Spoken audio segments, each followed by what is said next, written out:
I've never seen such a man. In order to give his new wife a home, he spent all his savings to buy a 100-year-old abandoned cargo ship and transformed it into a cozy home on the sea. Today is the first day that Mr. and Mrs. de Jong bought the freighter. This ship was built in 1910. The ship is 68 meters long and 12 meters wide. At first, it could only be moved by horsepower. As times changed, in 1940 other means of transportation became available and the ship was abandoned. The ship is not only rusty, but the inside has become a dumping ground. But the couple loved it for its history. But the first order of business was to clean out the cabin before proceeding with the restoration. Mr. and Mrs. de Jong decided to pump out the water in the cabin first. Then they could clean up the fallen iron sheets and all kinds of human-made debris. After emptying the cabin, they used high-pressure water guns to wash it down. This process took the couple half a month. Considering that the boat had lost its original engine and tires, Mr. and Mrs. Chuang needed to check if it could move properly, so they added an outboard engine to the stern. After half an hour of starting, the boat began to move slowly. It took them all the way to a new anchorage.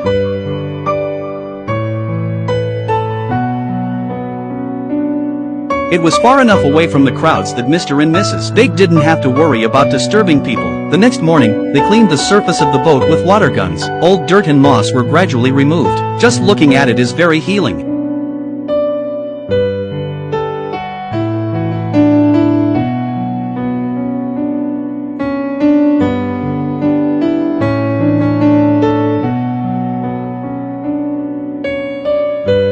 In order not to be affected by the weather, Nala found waterproof sheets to cover the skylight temporarily. Of course, we have to leave the actual operation to De Jong. After all, it's not a small job. Then all the aluminum window frames will be removed. After all, we'll have to replace them with brand new windows, in order to solve the rust problem as soon as possible. After he's finished removing the windows, he and his wife worked together to remove the rust from the hull. Nara did the basic shoveling. She vacuumed the hull while shoveling, and De Jong was in charge of sanding. Nara finished some of the work first and then went to the top of the boat to polish the rust. On this journey of remodeling, Nala was full of excitement about her new home. She was even more efficient than her husband.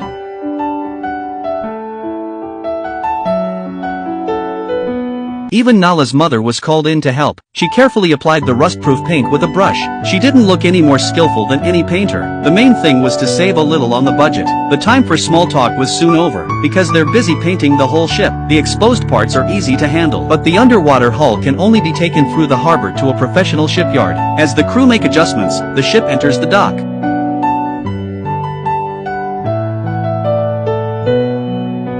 The gates are tightened and the water curtains closed. The water inside will be drained until the full hull is revealed. Nara reaches the bottom of the ship by way of the stairs. There was a small fish wrapped in the water and grass.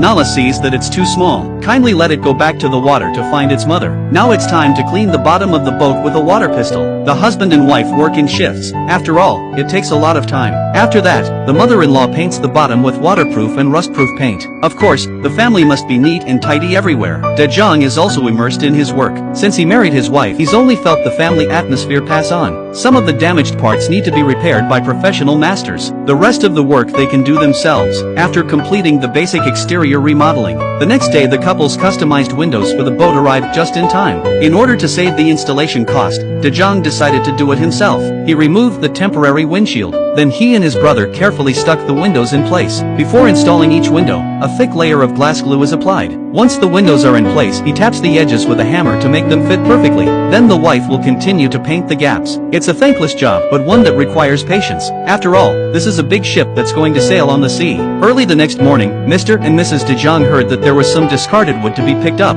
They woke up early and rushed to the site. De Jong assembled the workbench. Then he took out his cutting machine and cut off the damaged parts of the wood. Only the intact logs can be brought home, although the inside of the boat is still empty. But the couple is confident that in a short time, they'll be able to live in this magnificent new home.